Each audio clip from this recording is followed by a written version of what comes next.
What's going on, everybody? It's Stock Picks by Tim, and today I wanted to talk about Sam Bankman-Fried.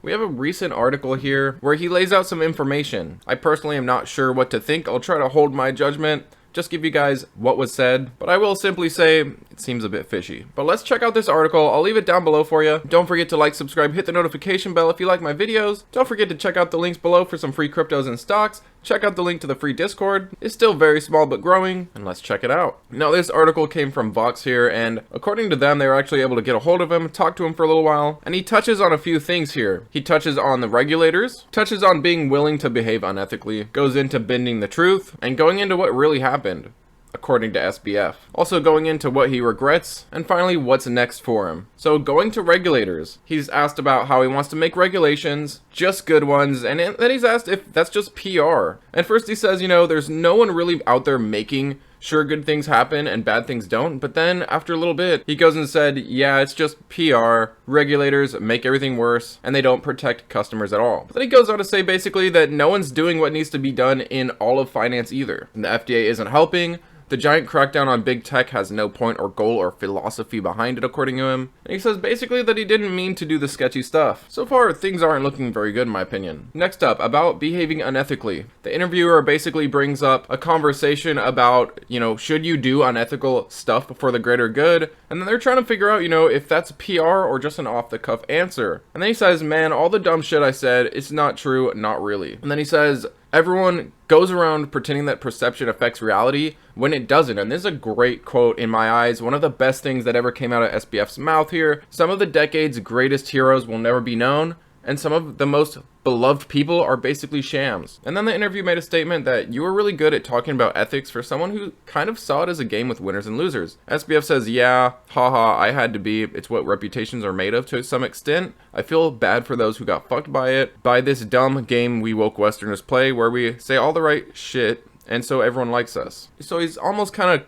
coming off as, I'm just part of the machine, I'm just part of the game, don't hate the player, hate the game, right? But let me know in the comments how you feel about SBF. He's definitely a very divisive character in my eyes, and less so now. I think more people are just realizing that he's not a good guy, I think. And just a few months ago, it was really hard to pin him down, it's hard to say if he was a good guy, if he was a bad guy, if he was in between. It seemed like he wanted to help the space. I've heard that he's charitable, I've heard that he lives frugal, and then I've heard the opposite story as well. It just seems like one of those people that you really can't pin down and understand, at least from the first look. Next up, let's look at bending the truth. He basically said that he thought Alameda had enough money, kind of making it almost look like it's not his fault, or not their fault. And he basically blames messy accounting. And if he could change things, if he could have done it again differently, he said he would have had more careful accounting and offboard Alameda from FTX once FTX could live on its own. Which in my eyes means that Alameda would still end up taking that money from FTX until it could live on its own, so the same thing would have probably happened again. And then he sounds very confusing, They're basically asking if the money that was given to them by customers was just lended out so they can make more money off of it. And he says it's complicated. It wasn't quite lending them out. It was messier and more organic than that, whatever that means. Each step was in isolation, rational and reasonable, and then when I finally added it up last week, it didn't. Or it wasn't. I don't know why it says it didn't. Most exchanges did some variant on what we did, just not as big and without the run on the bank, at least recently, and more intentionally. Everyone wants to be clever, and the clever thing to do is some complicated 3D chess involving customer orders or data or something like that, which makes no actual sense. And that does make sense. If you see what your customers are doing, you can front run the orders. I don't know how that doesn't make sense to me. It just sounds like he's being unnecessarily complicated. And then it starts out as, oh, FTX doesn't have a bank account. I guess people could wire money to Alameda's to get money on FTX. Then 3 years later, oh fuck, it looks like people wired $8 billion to Alameda, and oh god, we basically forgot about the stub account that corresponded to that, so it was never delivered to FTX. I mean, that sounds like a huge mistake that would have been avoidable if they were paying a little better attention. A little better attention. So you could argue, was this intentional? Was it not intentional? I'm not very convinced personally, but let me know how you feel in the comments below. And then going on, he actually says that if he could change things, he wouldn't have filed Chapter 11 bankruptcy,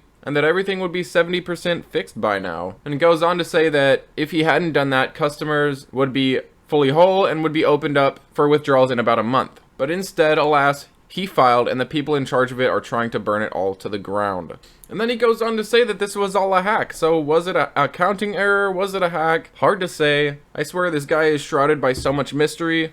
But going into what's next for SBF is he's still planning on raising the $8 billion according to him. And that's basically all that matters for the rest of his life, according to him as well. And I guess at the end here, there's a shred of a positive comment that he gives, at least, to keep people hoping. And that's, there's a thing about being fallen. There are people who know what it's like and who want to do something for someone else that nobody did for them. I wouldn't hold my breath though. I find it highly unlikely that anyone's gonna bail out Sam Bankman-Fried, but I will sit back and watch the action. But I figured I'd give you this little update about Sam Bankman-Fried, this little interview that happened. I'm really curious how you guys feel about them. I know back during the Voyager auction, which is gonna be no longer with FTX, you know, people had a lot of mixed things to say. Some people really liked Sam Bankman-Fried, some people really didn't like him. I'm curious where you guys stand. Make sure you leave a comment down below. I appreciate you. Thanks as always, and take it easy.